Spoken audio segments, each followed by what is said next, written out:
have some interesting facts for you about song lyrics. Fact number 1. I cannot guarantee that any of these facts are actually true or accurate. Alright, let's get started. Justin Timberlake's Rock Your Body was originally written for Michael Jackson. The song, written by Pharrell Williams and the Neptunes, was supposed to be on Michael Jackson's final album, Invincible. However, Jackson's management ultimately rejected the song, and it ended up with Justin instead. Kurt Cobain accidentally named Nirvana's Smells Like Teen Spirit after a deodorant for teenage girls. Catherine Hanna, the lead singer of Bikini Kill, scribbled the phrase on Cobain's wall as a joke about him smelling like the female deodorant Teen Spirit.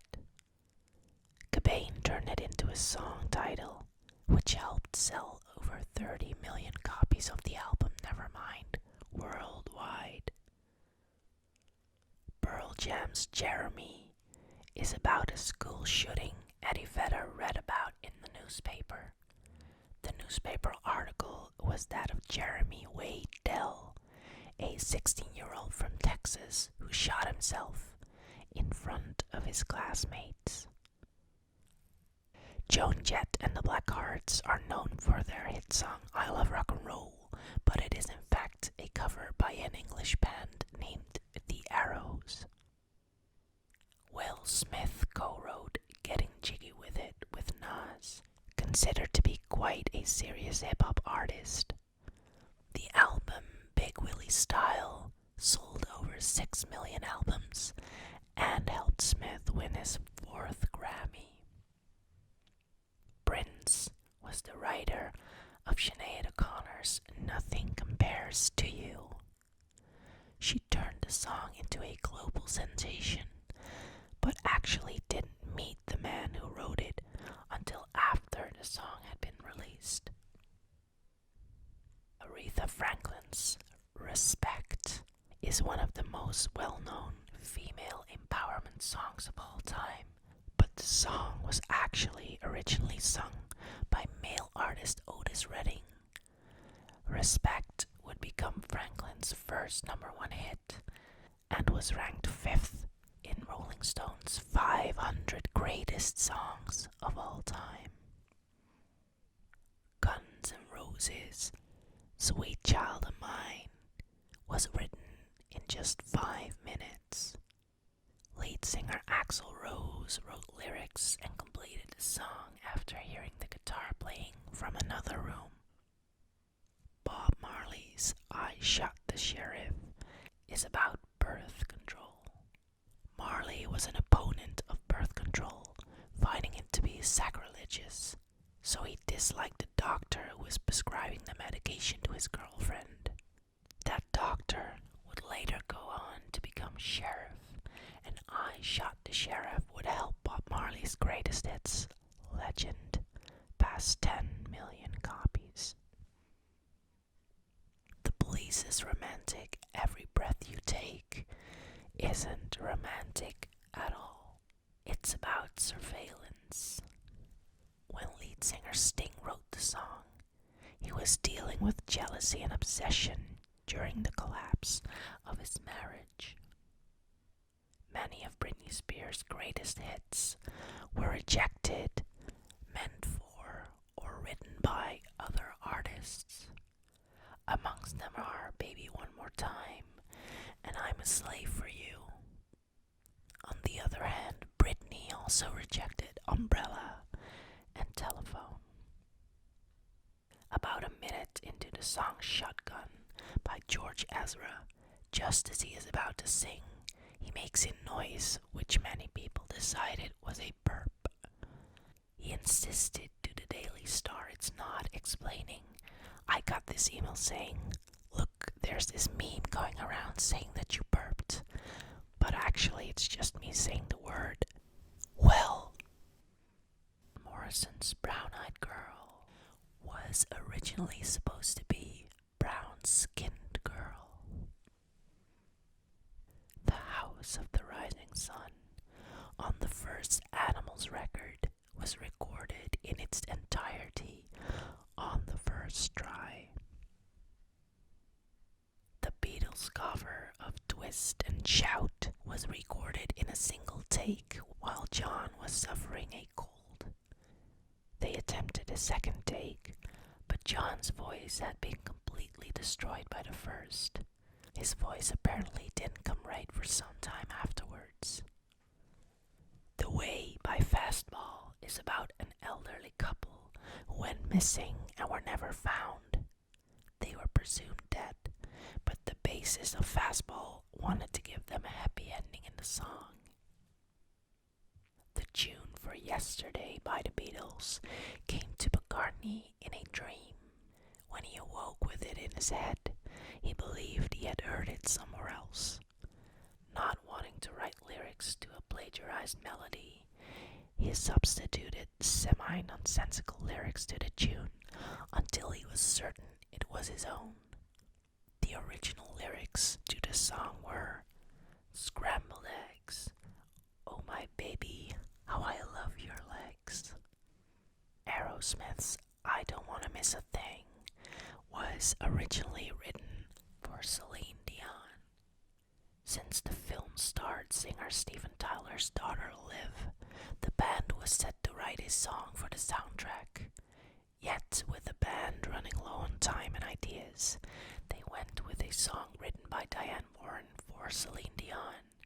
"I Don't Wanna Miss a Thing" went on to hit number 1 on the Billboard charts, was nominated for an Oscar, and became one of Aerosmith's biggest hits. The piano sound and laugh from Sting at the beginning of the Police's Roxanne was caused when he leaned back on a piano that had its lid open. The laugh by Sting is a reaction to him leaning on the keys. In 1965, the FBI started a 2-year investigation to figure out if the lyrics of the Kingsmen's Louie Louie were obscene.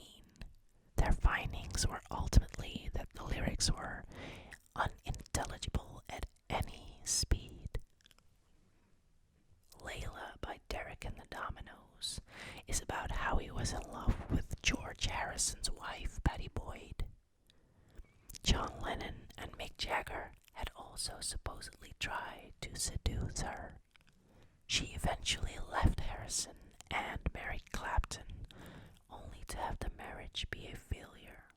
During the marriage, he also wrote the song "Wonderful Tonight" about her.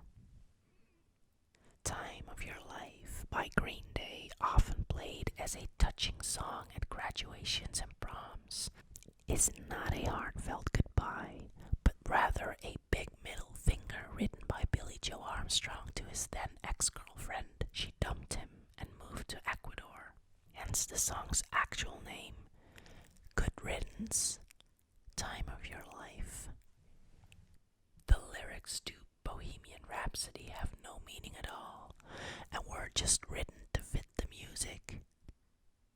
Bruce Springsteen's seemingly patriotic "Born in the USA" is an anti-American anthem about the Vietnam War.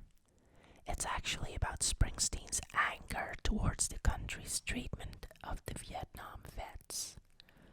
The song has been misinterpreted by many, with Springsteen even telling President Reagan to stop using it as a patriotic anthem during his 1984 re-election campaign. The Sound of Silence by Simon and Garfunkel was written whilst Paul Simon was at his parents' house and the light went out in the bathroom, and he had to have cold showers in the dark. He found the feeling soothing and comfortable, so he wrote a song about it. Hey There Delilah is about a girl that the Plain White T's lead singer met once at a party. They never dated, even though the song is about a long-distance relationship. He said that he wrote the song as if they were dating. reality she wasn't interested in him and had a boyfriend. The original words of "Have Yourself a Merry Little Christmas," meant for the movie Meet Me in St. Louis, were "Have yourself a merry little Christmas. It'll be your last. Someday soon, we all will be living in the past. Faithful friends who were dear to us will be near to us no more." Judy Garland said she couldn't possibly sing this to a 7-year-old. People would think her a monster. So they changed the words. "Baby One More Time" is supposed to be a totally different phrase, but was mistranslated. Swedish songwriters Max Martin and Rami Jacob apparently thought "hit" was American slang for call. While working on DNC's Cake by the Ocean, some Swedish producers kept confusing sex on the beach with cake by the ocean. A portmanteau of these two expressions eventually became the lyrics of the song. The Beatles' "I Am the Walrus" was written purposely to confuse people. John Lennon learned about a class on analyzing Beatles lyrics at Quarrybank High School. In response, Lennon decided to write some nonsensical things just to confuse people.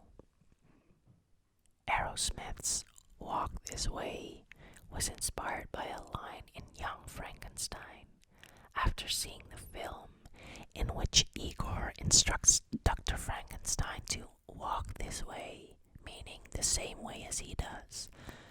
Steven Tyler penned the song's original lyrics. He then left him in a cab and had to do a rewrite the next day. The iconic whistling in Otis Redding's "Sitting on the Dock of the Bay" was a happy little accident. Redding enjoyed ad-libbing at the end of songs. During this particular recording session, though, it said that he couldn't think of anything and started whistling. Sarah McLachlan wrote "Possession" in response to the letters of obsessed fans, one of whom subsequently brought a lawsuit against her. Kelly Clarkson's "Since You've Been Gone" was turned down by Pink and almost went to Hilary Duff. Writers Max Martin and Dr. Luke Gottwald told Blender that they intended it for Pink, but she turned it down. Hilary Duff couldn't reach the high notes. The sexy French voiceover in Beyoncé's "Partition" is similar to lines from the movie The Big Lebowski. The Clash's "London Calling" was inspired by Joe Strummer's fear of drowning in the River Thames. He was reportedly spooked by a headline in the London Evening Standard about the possibility of the Thames overflowing and flooding London, which has sent him into a panic, hence the concern in the song's lyrics about living by the river. Phil Collins' "Sussudio" is named that only because he couldn't think of a better word. He'd coined the word, which had initially been intended as a placeholder, while ad-libbing along with a drum machine. "I kinda knew I had to find something else for that word," he said. "Then I went back and tried to find another word that scanned as well as Sussudio, and I couldn't find one." Billy Joel's "Tomorrow Is Today" was inspired by a suicide attempt. In 1970, Joel found himself struggling personally and professionally and attempted to end his life by drinking furniture polish. His suicide note later became "Tomorrow Is Today," and the Piano Man found success as a musician after all. Sheryl Crow's "All I Wanna Do" initially had totally different lyrics, but then her band found a little-known poem in a used book and adopted almost all of the words as the song's lyrics. Bob Marley gave songwriting credits on No Woman No Cry to his childhood friend Vincent Ford, who ran a soup kitchen in Jamaica.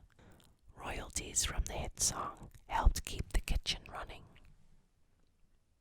In Camila Cabello's Havana, she talks about her fictional love interest taking her back to East Atlanta. The rapper featured on the track is Young Thug, who gained a bit of an advantage when Camila was choosing who to feature because he is from Atlanta. Ed Sheeran's Perfect is actually a true story about him and his partner Cherry. They were partying at James Blunt's mansion in Ibiza, barefoot on his lawn out the front, listening to Future's March Madness at 2 a.m. when Cherry said she thought she looked a mess in her yellow dress. In U2's Vertigo, Bono sings uno, dos, tres, catorce. In English, this means 1, 2, 3, 14. Sarah McLachlan's Angel is about heroin addiction. McLachlan told CMJ New Music Monthly that the inspiration for Angel came from learning about how widespread heroin addiction was in the music industry and how fellow musicians were being picked off by it.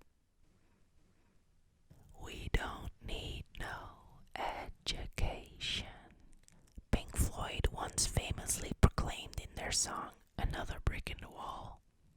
It's actually a double negative, which means the band thinks they actually do need an education.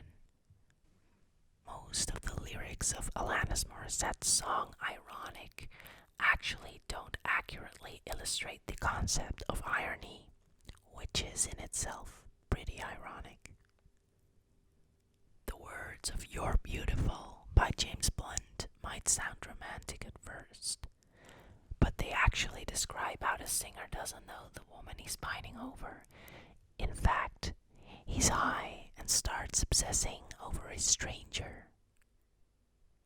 Unchained Melody was the theme song for a 1955 movie called Unchained. The movie is about a prisoner who wants to escape to see his wife and family.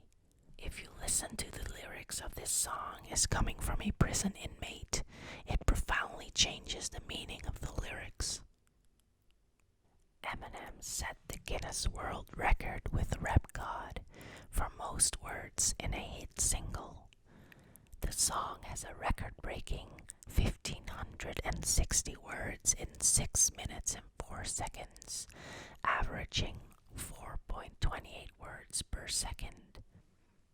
One section of the song features 97 words in 15 seconds at 6.5 words per second. The group The Bloodhound Gang recorded a track called The 10 Coolest Things About New Jersey.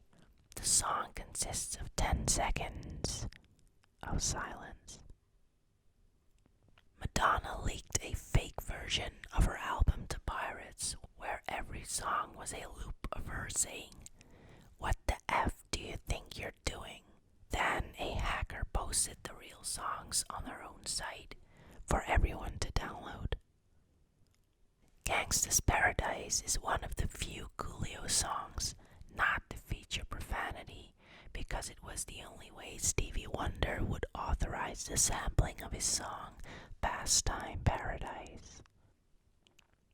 A couple sued AC/DC in 1981 for $250,000 because their telephone number is in the song Dirty Deeds Done Dirt Cheap, resulting in hundreds of prank calls.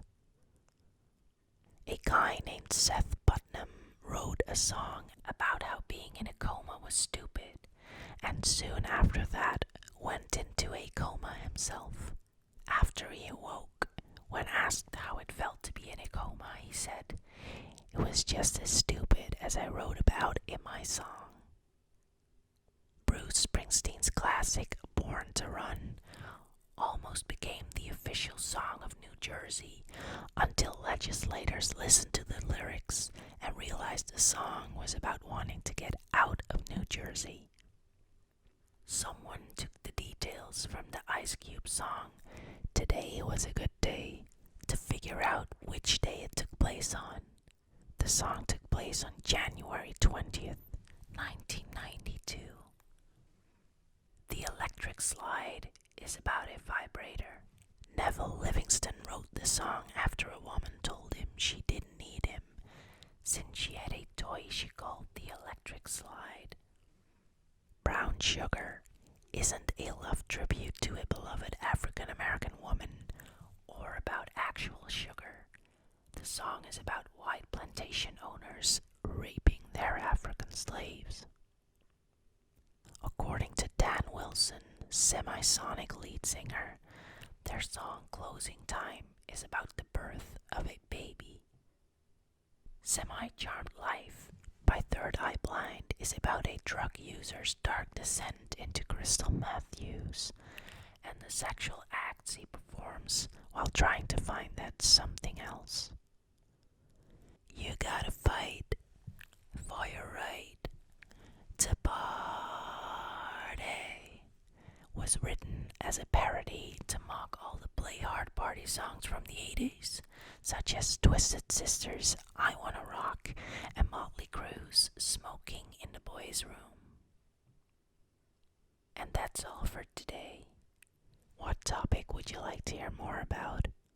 Let me know and we'll face the facts together. Bye.